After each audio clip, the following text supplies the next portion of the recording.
Hello again, friends. Let's start with the evidence myth. Evidence, Your Honour, sounds very strong. Oh yes, it sounds great. We can just all throw it around. I'm dictating the evidence. And it gives people the capital, the power to control others in education, which is the agenda of this.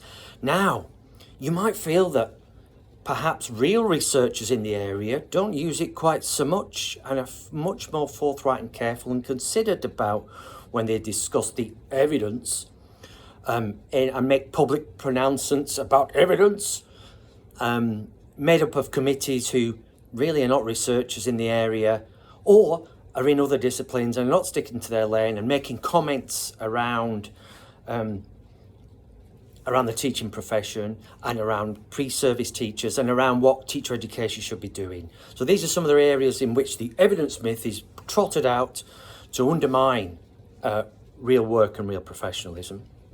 So, and let's just dig a little bit deeper into this evidence fetish, shall we say. Well, it's strange how researchers are rarely included in these discussions, and that people from disciplines outside of the area under discussion are trotted in to bring in their views. So we're thinking about selectivity here, we're thinking about bias, we're thinking about cherry picking, we're thinking about gatekeeping, excluding people out who might actually have some expertise in this area. But no, we just trot out evidence, and that kind of covers us for our lack of intellectual coherence and lack of ethics, I guess. So be wary when we hear the word evidence.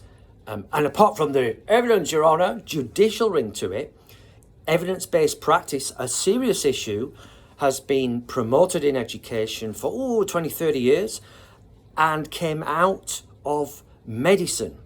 Now, typically, behind the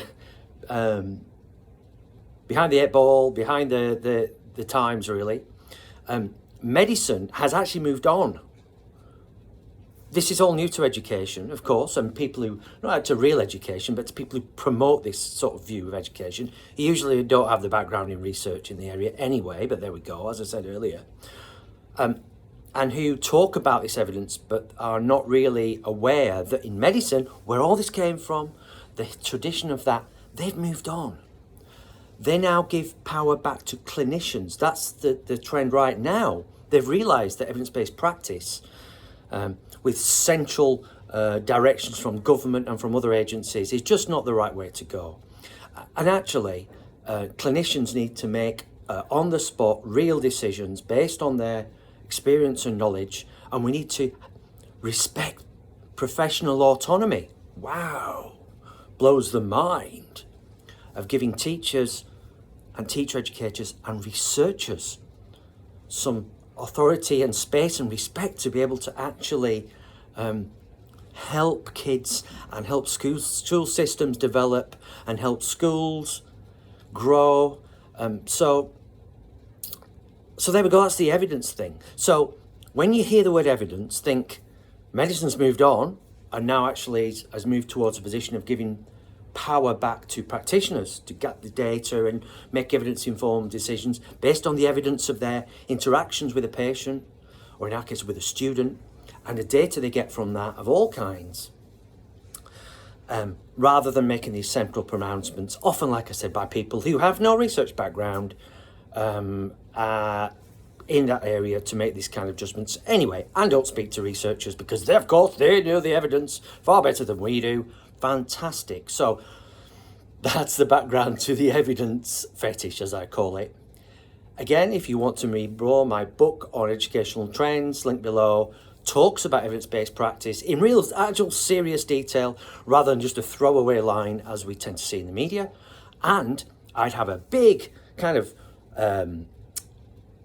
skeptical hat on when you hear the word evidence used by politicians, other people without research training, who are researchers in the field, in public, when they go on about evidence and use it as a stick to say, you're not using evidence.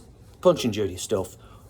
We do in teacher education all the time, because like me, we actually research and we actually have knowledge in areas about things like the brain to bring to our interactions with young people who wish to be teachers. Good on us. Thanks for listening. I hope that was an educated rant. Thanks. Thanks, friends. See you later. On to the next myth.